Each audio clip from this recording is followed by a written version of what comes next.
The debate that David Long and I had about integral theory and whether or not we can upgrade it by getting rid of any residue of idealism or um, a religiously grounded metaphysics and instead adopting a more physicalist and emergentist version of um, cosmology.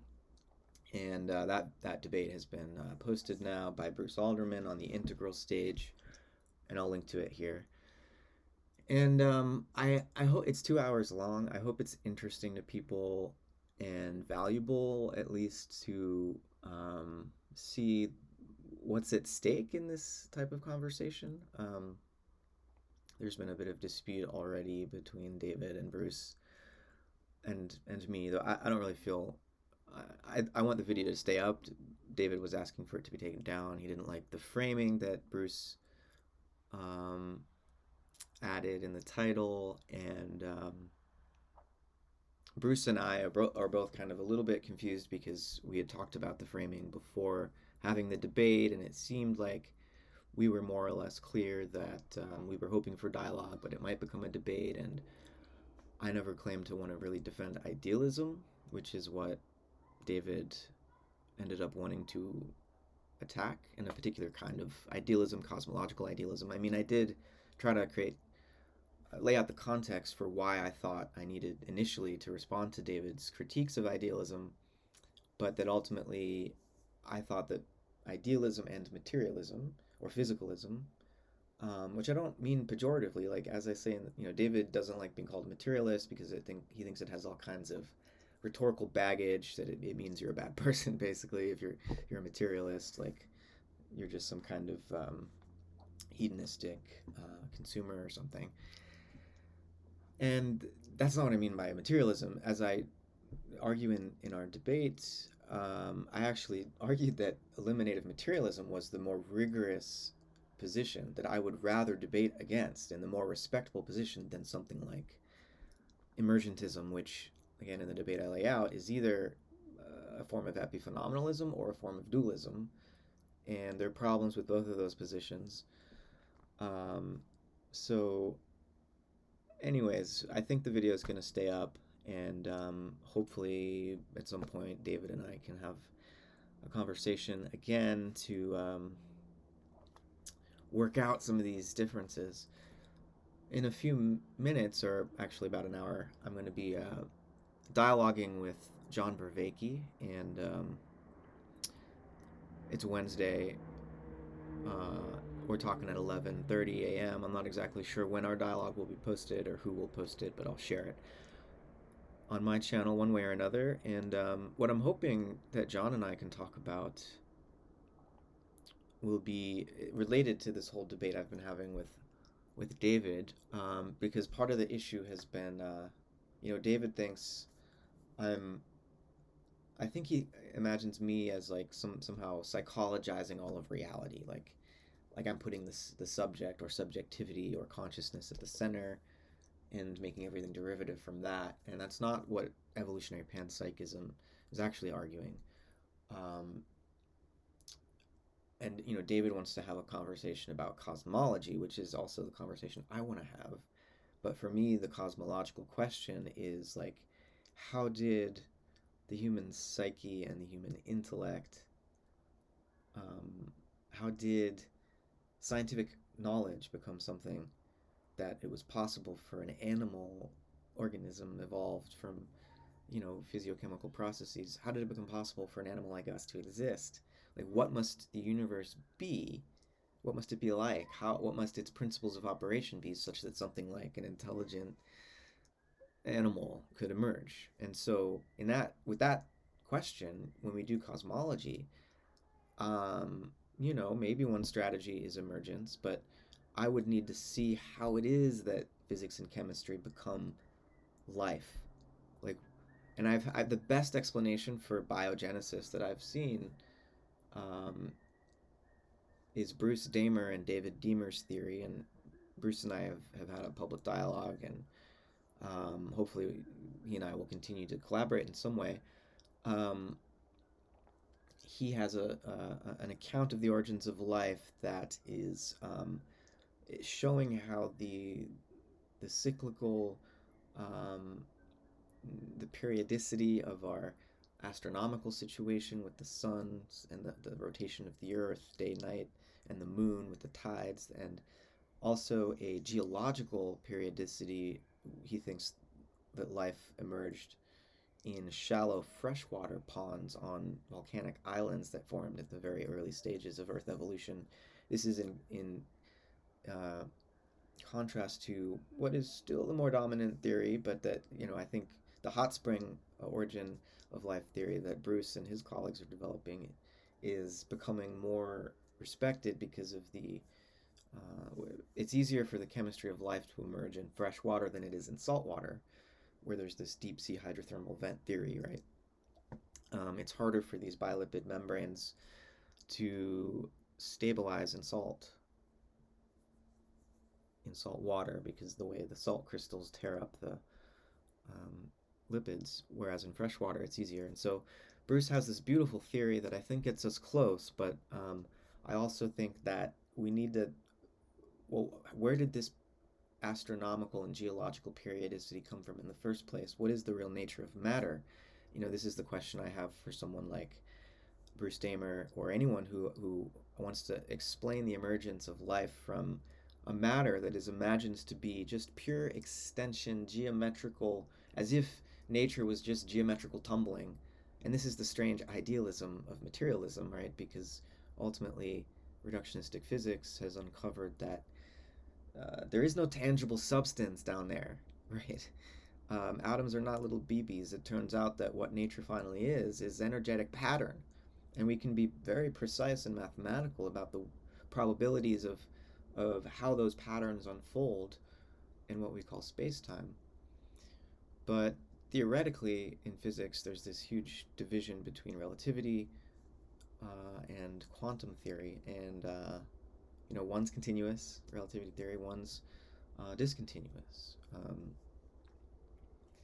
One is allows for there to be some sense of potentiality, and the other seems to imply a kind of already actualized block universe where like the future already exists in the fourth dimension out there somewhere. So it's a spatialization of time, relativity theory as Einstein imagined it, whereas quantum theory seems to be pointing to a different layer, and there are all sorts of attempts to unify the two. I mean, spring theory, that's a good one. I should work on that.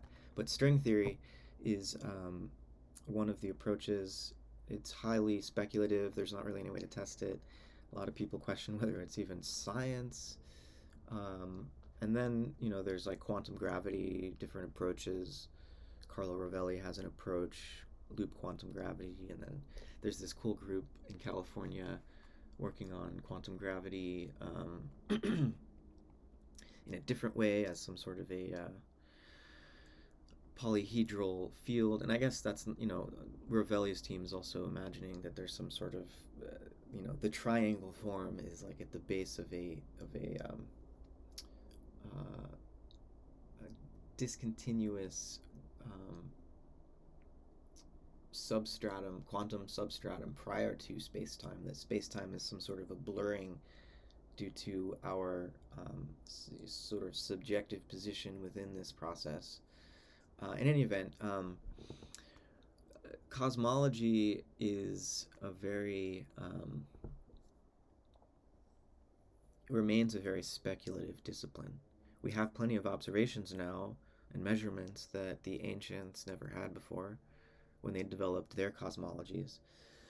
But there's just as much reason now, given all of the evidence, to take the existence of our own conscious experience seriously. I think there's a certain positioning that tries to use the scientific evidence as some kind of a fulcrum to cement a view of human consciousness that says, well, really, we're just biomachines. Our consciousness is either just an illusion of language or um, some kind of emergent product that, yeah, maybe it has some meager influence over what happens, but ultimately the body is going to die, and then it's deleted. Consciousness just is blown out like a candle flame, and that's it.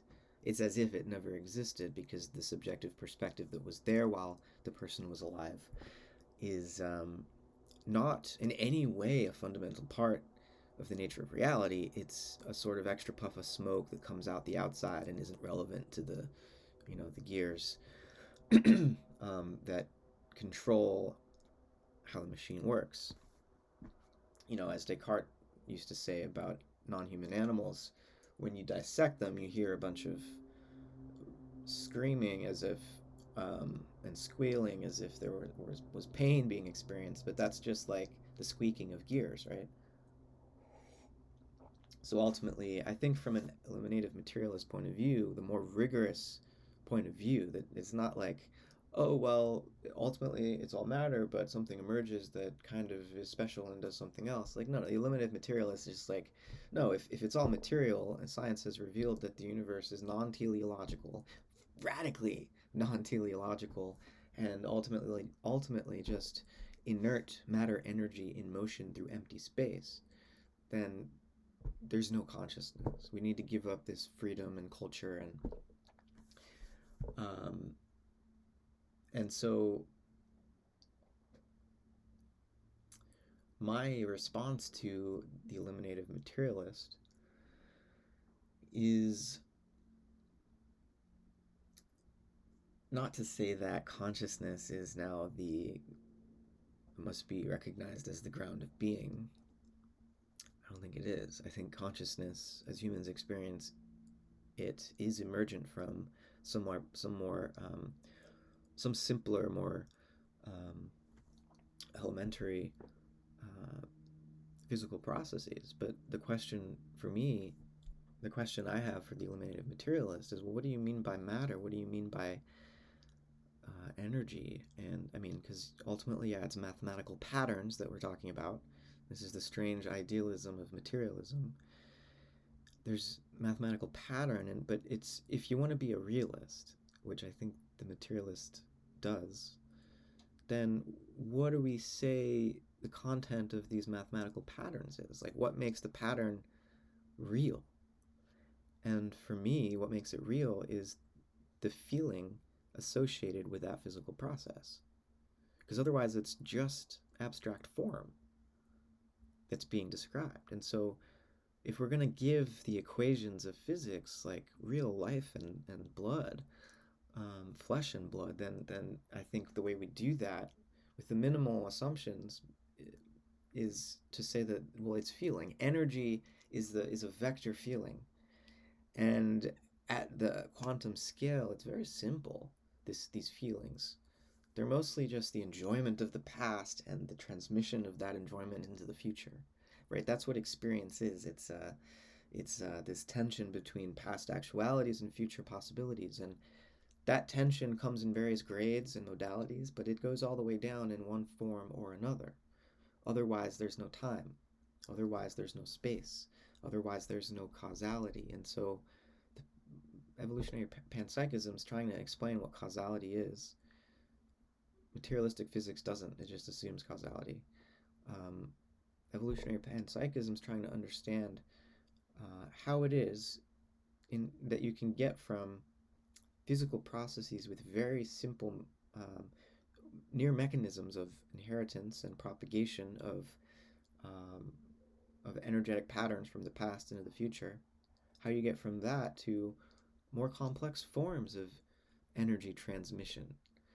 We can say no energy is created or destroyed, and we can say that, you know, entropy is in some ways providing the background condition in which energy must flow. It flows toward entropy.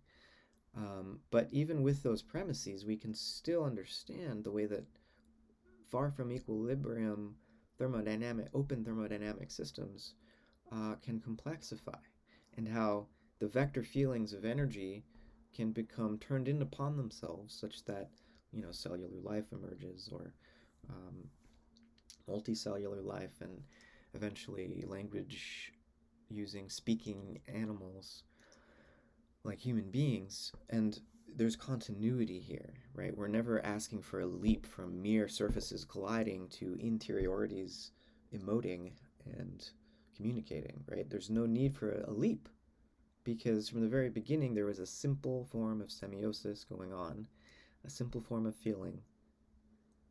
Otherwise, what do the mathematical forms mean? What is their content, right?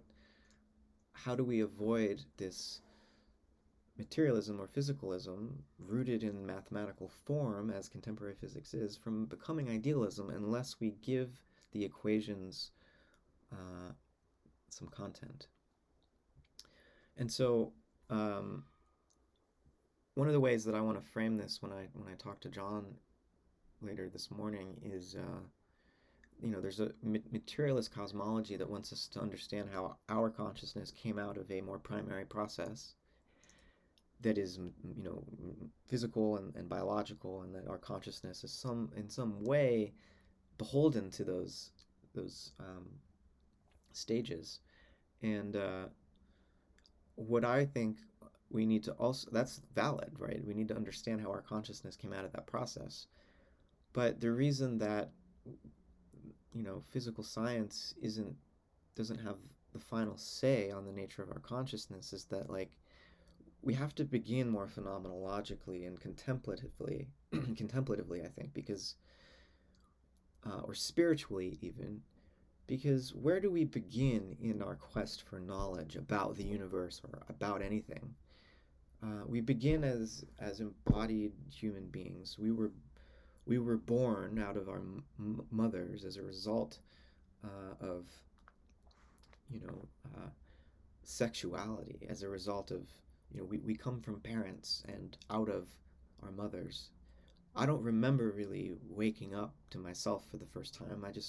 I'm sort of thrown, as Heidegger would say, and here I am, and I am told that I was born, and what I was like as an infant. But there was some point, I think, gradually around like 2, 3, 4 years old, where I start to have like these episodic memories, and then really when I'm like 6, 7, 8, I start to feel like, oh, I'm a self, and and like I remember as a 7-year-old realizing my mom's gonna die one day, like, and then I realized I was gonna die one day, and it was like my mom dying was way scarier than realizing I was gonna die. I thought the fact that I was gonna die was like such a paradox and a mystery, because like, how could this just turn off?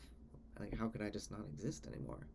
And but the point is, like, we were born, and we don't really know how we came to be a self capable of observing something called nature. We just like show up here and inherit this language and become uh, skilled practitioners of whatever discipline, scientific discipline, spiritual discipline, maybe philosophical discipline, and think that we know stuff about the world. But so like that's our origin, right? Mystery. And then we turn towards the other end of our human life, and it's death.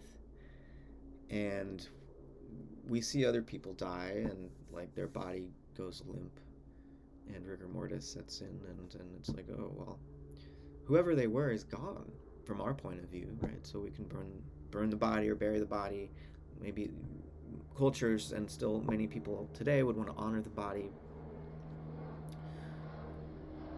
We're very touchy around dead bodies, right? Still, even though even materialists are going to be touchy around bodies. But the idea is like,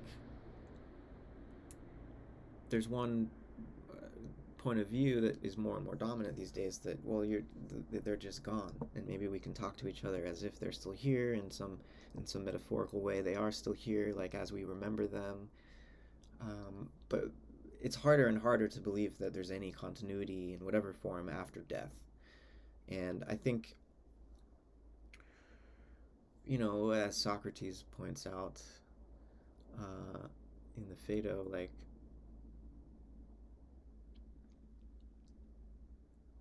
nobody knows where we go when we die. We don't know. just like we don't know where we were before we were born. It's like these questions have some sort of a analogy between them, because many spiritual traditions sort of relate to death as a process of rebirth, um, and I think an evolutionary panpsychism allows us to see how um, diverse are the modes of consciousness and experience that this world is capable of taking, and that yeah, our human consciousness as an individual person in a particular body between birth and death is maybe finite and will perish, but there's a deeper network of relationality. We're just a node or in that network, or a whirlpool in that larger flow. And whatever we are at that more essential level of the cosmic flow is like, just like energy, cannot be created or destroyed.